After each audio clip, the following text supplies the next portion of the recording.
It's a shame, man. It's a shame. I don't know. I honestly can't actually tell you what the issue. Filed a lawsuit against him, and we'll leave it in the hands of the lawyers. Jake Paul has lost his mind. This is probably the worst mistake of his.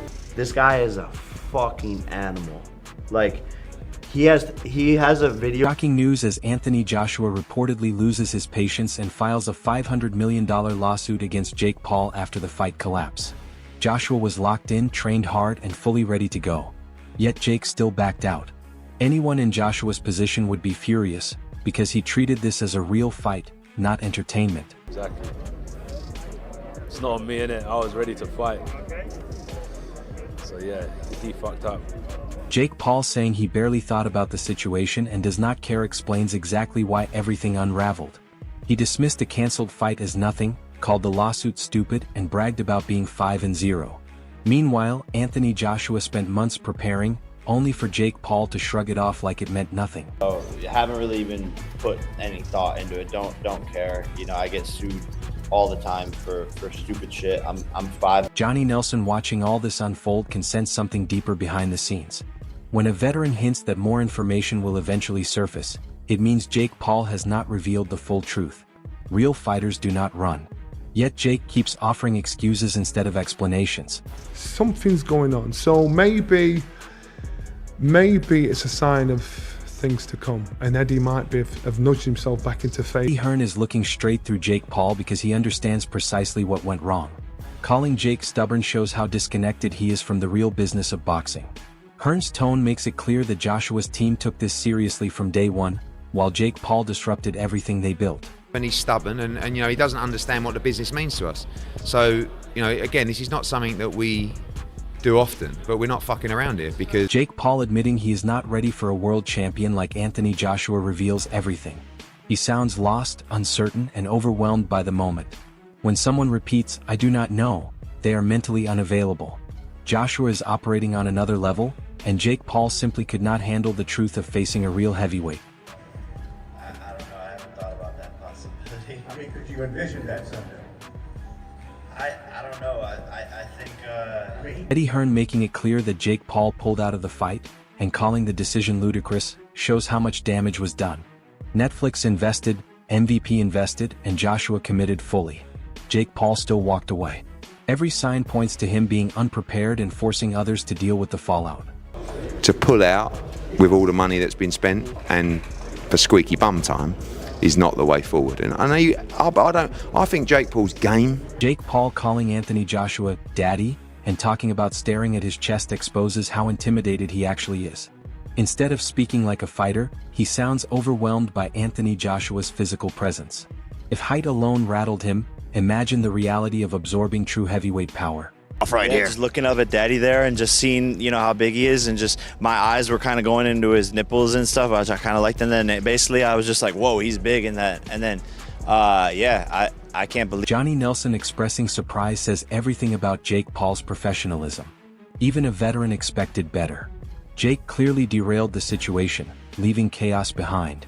Something triggered him off camera, because no fighter cancels like this without deeper issues. Joshua stayed disciplined and ready, highlighting just how unprepared Jake Paul truly was. You know, like we don't know, but that really, really rattled him for him to think of and plan doing something like that. Yeah, because we see things happen. Johnny Nelson suggesting Jake Paul might be cashing out exposes how calculated his moves are. He picks fights that protect him while avoiding real danger, especially someone like Anthony Joshua. Joshua trained intensely and prepared for a real challenge, while Jake Paul mapped out how to dodge embarrassment. This matchup became a test of courage versus fear, and Jake's hesitation made his priorities clear. Might be cashing out because the big purses that he's pulling, you know, fighting these has just maybe this might be his last fight, getting in there with Anthony Joshua and getting knocked. Anthony Joshua calling Jake Paul toxic delivers a blunt truth about his behavior. Joshua sees through the theatrics and identifies the real issue: arrogance, disrespect, and lack of focus. Joshua is right. Jake needs humbling. This is more than a matchup. It is a lesson. Joshua carries the experience, discipline, and mindset of a champion.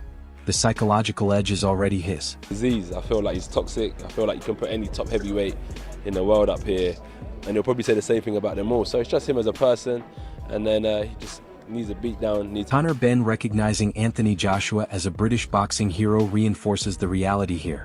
Joshua earned respect fighting elite opponents. Jake Paul stepping into the ring with him would not be bravery, but naive overconfidence. Ben's comments about Joshua's power serve as a warning. This fight was never evenly matched. Joshua's size, skill, and experience make him a nightmare for anyone underestimating him. He's a grafter, he works hard, he ain't got to do it. He's taking on the hero of British boxing. He's the guy who's done it all, a massive puncher. You got to take your hat off to him. Duke McKenzie captures the truth perfectly. Anthony Joshua is a world-class athlete who prepares for every opponent, but he understands Jake Paul is far below this level. Jake lacks the experience and defensive ability required to survive someone with Joshua's timing and power. This is the difference between a lifelong professional and an online personality trying to play in the deep end. I don't think Anthony Joshua would take Jake Paul lightly any way, shape or form, and it'd be so easy to hit. You're talking about a trained athlete against Johnny Nelson calling for an inquiry shows how serious this situation has become. The level of shock among insiders proves the chaos Jake Paul created. Joshua stayed disciplined and ready, while Jake withdrew and exposed his fear. This could have defined Jake's career, but instead he stepped back. Joshua's stature rises while Jake is left scrambling for excuses. Unfortunately, there is going to be there needs to be an inquiry straight after this. Why, what? But that's what I'm hearing. This news is as fresh to me as it is you. I'm quite sure when this goes out, it'll be all over the place. Jaden Sen suggests Jake Paul's issues existed long before Anthony Joshua entered the picture. A pattern of questionable decisions and controversy shows how fragile Jake's confidence is. He leans on viral hype and safer opponents to stay relevant. When he realized what facing a real heavyweight meant, the fight ended in his mind. Joshua thrives in pressure moments while Jake collapses. Problem that Paul ran into is when Feldman turned in a ridiculous decision, which is where Paul should have left it. David Hay breaking down the size and skill difference highlights just how mismatched this fight was. Joshua is a fully developed heavyweight with power, athleticism, and world-level technique. Jake Paul has some ability but nowhere near what is required to survive that kind of opponent. Standing next to each other makes the truth impossible to hide. Jake Paul can come 15-20% in regards to Anthony Joshua. He's a completely different specimen. Look, you'll see what it looks like when they stand next to each other. Frank Warren comparing this scenario to a car crash is completely accurate. Jake Paul versus Anthony Joshua is spectacle, not competition. Fans tune in expecting chaos, not balance. Joshua is a complete heavyweight, powerful, precise, and mentally locked in.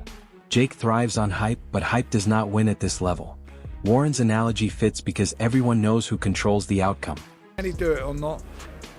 This is a car crash, and people will watch it because that's what people do at car crashes. Derek Chisora is brutally direct, and he is right. Jake Paul does not have the power, skill, or conditioning to threaten Anthony Joshua. Any idea of him knocking Joshua out is unrealistic. Chisora paints a clear picture. If this fight happened, it would be one-way destruction.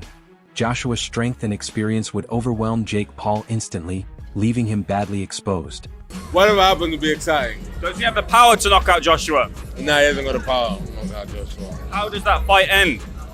Jake Paul going in an ambulance, bro. The stakes are now at their peak as Anthony Joshua officially sues Jake Paul for $500 million, underlining how serious the fallout is. Joshua trained relentlessly while Jake showed confusion, doubt, and no preparation. If Joshua wins in court or eventually forces the fight, he will prove once again why he is a true heavyweight champion. If Jake Paul somehow pulled off an upset, it would be the biggest shock in modern boxing. But everything suggests he is not ready. Joshua is focused and unstoppable. Jake Paul is overwhelmed and out of his depth. Were you backing Joshua or Paul? Share your thoughts and join the debate.